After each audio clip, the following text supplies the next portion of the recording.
हाँ आगे देखो। एक मिनट थोड़ा पीछे भैया। देखो, सब दिखते हाँ, हैं। एक मिनिट साहेब राउंड पे क्लिक करून सर और यहाँ पे तुमचं अलग सगळ्यांचं ये क्या पूर्ण ये थांबा. है ना हो, पेपर वाले है ना इतना होने वाला पूरा प्रचार में देखो। हाँ, चलिए देव भाई साथ के कौन हाथ तू कैसा शिक्षण मंत्री नरेंद्र मुलगेड़ा भावी शिक्षण मंत्री में 14 तारीख के बाद में अपनी गवर्नमेंट है। हाँ, देखो क्या होने वाला है हो जाएगा ऐसा लग रहा है। बिल्कुल ये चौथी मरतबा आपने जीत हासिल की है, क्या कहेंगे? चौथी बार मराठवाड़े के सभी टीचर भाई बहनों ने मुझे विधान परिषद का आपका हक का विधायक बोलकर चुन के दिया है।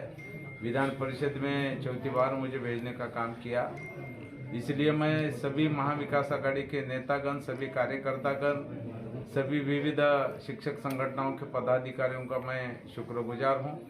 सभी टीचर भाई बहन जिन्होंने मुझे वोट किया, आशीर्वाद दिया, इन सभी का मैं यहाँ पर तहे दिल से आभार व्यक्त करता हूँ। और उन्होंने जो चौथा मौका मुझे दिया है, उस मौके का फायदा उनके हित संबंध कायम रखने के लिए, उनके मसाले को छोड़ने के लिए हमेशा मैं करता रहूँगा, करते आया हूँ और आगे भी करता रहूँगा। ये वादा इस मौके पर मैं देना चाहता हूँ। आज सभी विनांदन स्कूल को 100% ज्ञान मिलना चाहिए। सभी हमारे टीचर भाई बहन को पुरानी पेंशन योजना मिलनी चाहिए। इस काम को लेकर आगे बढ़ाने की कोशिश मैं करते आ रहा हूँ और आगे भी करते रहूँगा। अपनी सरकार सत्ते पे हो ना हो, लेकिन टीचर भाई बहनों के मसले के ऊपर अगर जरूरत पड़े तो रास्ते पर उतरने की भूमिका मैंने इसके पहले भी ली है, आगे भी लेता रहूँगा। ये भी वादा इस मौके पर मैं देना चाहता हूँ। ये जो मौका मुझे मिला है वो चौथी बार महाराष्ट्र के अंदर, मराठवाड़े के अंदर, मराठवाड़े का ये इतिहास कायम करने का काम आज मेरी तरफ से हो रहा है और उसका जिम्मेदार हमारे सभी टीचर भाई बहन हैं जिन्होंने मुझे वोट दिलाकर यहाँ पहुँचाया है। उन सभी का मैं फिर एक बार तहे दिल से हार्दिक अभिनंदन और आभार व्यक्त करता हूँ। कार्य सर, आपने वादा किया था कि अल्पसंख्यक समाज की जो स्कॉलरशिप रुक गई है, तो आप जीत के आने के बाद सबसे पहले वो मुद्दा उठाएंगे। सही बात है कि जो अल्पसंख्यक विद्यार्थी है उनको शिष्यवृत्ति शुरू करने का काम हमारी हुकूमत राज्य में थी, तभी हमने ये निर्णय लिया था। उसके तहत आज मैट्रिक पूर्व, मैट्रिकोत्तर शिष्यवृत्ति मिलने का काम वहाँ पर होता था। इसलिए अल्पसंख्यक हो या मुस्लिम भाई बहन के लड़के लड़कियाँ हो, आज वो पढ़ रही है, कोई डॉक्टर बन रहा है, इंजीनियर बन रहा है, कोई IAS भी जो कलेक्टर हो वहाँ पर हो रहा है। ये बहुत खुशी की बात है। इसलिए इस शिष्यवृत्ति को सरकार कायम रखे, ये भी मसले को लेकर हम सरकार से लड़ रहे हैं। गत शीतल सत्र का जो अधिवेशन नागपुर में है उसमें भी ये मुद्दा हमने उठाया था।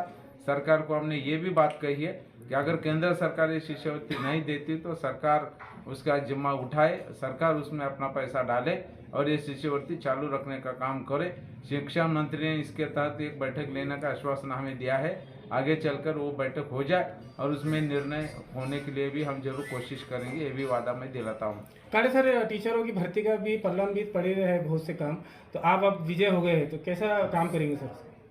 राज्यों के प्राइवेट स्कूल हो या ZB के स्कूल हो, इसमें और कॉलेज भी हो, इसमें बड़े पैमाने पर टीचर हो या हमारे प्रोफेसर प्राध्यापक की भी पद रिक्त है।